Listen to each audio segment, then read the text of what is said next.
La ministre, la parole est à Monsieur Hervé Pellois. Merci, Monsieur le Président.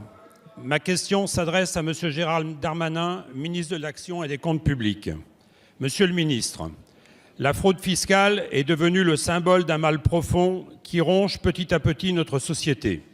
Elle porte atteinte au principe d'égalité devant les charges publiques, elle fausse la concurrence entre les acteurs économiques, elle remet en cause le consentement à l'impôt, elle accentue le sentiment de défiance de nos concitoyens. C'est pourquoi la lutte contre la fraude fiscale doit être un combat qui dépasse les clivages politiques et transcende les majorités. Parlementaires de tous bords, nous avons exprimé à de nombreuses reprises notre volonté de préciser les obligations fiscales des plateformes d'économie collaborative, d'élargir la liste française des États considérés comme non coopératifs et de renforcer la publicité des sanctions prises à l'encontre des fraudeurs.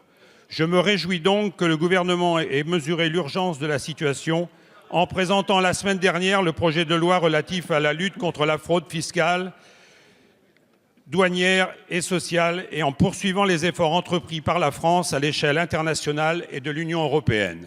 Ce projet de loi s'inscrit en complémentarité avec le projet de loi pour un État au service d'une société de confiance qui vise à passer d'une administration de sanctions à une administration de conseil. Droit à l'erreur pour les contribuables de bonne foi et tolérance zéro pour les fraudeurs fiscaux, tel doit être notre credo. Le projet de loi prévoit des mesures fortes et inédites pour consolider les moyens de détection de la fraude et renforcer les sanctions. Monsieur le ministre, pouvez-vous nous détailler ces mesures et comment elles permettront de venir à bout, une bonne fois pour toutes, soyons optimistes, de la fraude fiscale? Merci. Merci, Monsieur le député. La parole est à Monsieur Gérald Darmanin, ministre de l'Action et des Comptes publics. Monsieur le Président, Mesdames et Messieurs les députés, Monsieur le député Hervé Pellois, la France a toujours été en pointe dans la lutte contre la fraude fiscale et particulièrement depuis les scandales autour de la crise financière. Sous la présidence de Nicolas Sarkozy, fin a été mis au secret fiscal, notamment au secret fiscal bancaire, pour que l'administration française et les administrations européennes puissent travailler, notamment dans le cadre du continent européen, à une meilleure information et une meilleure condamnation des fraudeurs. Et sous la présidence de M. Hollande, l'accélération, notamment par le travail qu'a fait l'OCDE, de l'automatisation des données qui permettent aujourd'hui au gouvernement de travailler le plus intelligemment possible avec les pays qui l'entourent et qui, jusqu'à présent, n'étaient pas aussi coopératifs. Mais vous avez raison, il faut 100 fois remettre l'ouvrage sur le métier et c'est sous l'autorité du Premier ministre que j'ai présenté en Conseil des ministres la semaine dernière le projet de loi de lutte contre la fraude fiscale qui prévoit effectivement de nombreux éléments nouveaux qui complètent déjà ce que le projet de loi de finances a mis en place, notamment à la demande du président Ferrand, et un amendement qui permettait de choir les droits civiques en ceux qui étaient des fraudeurs caractérisés.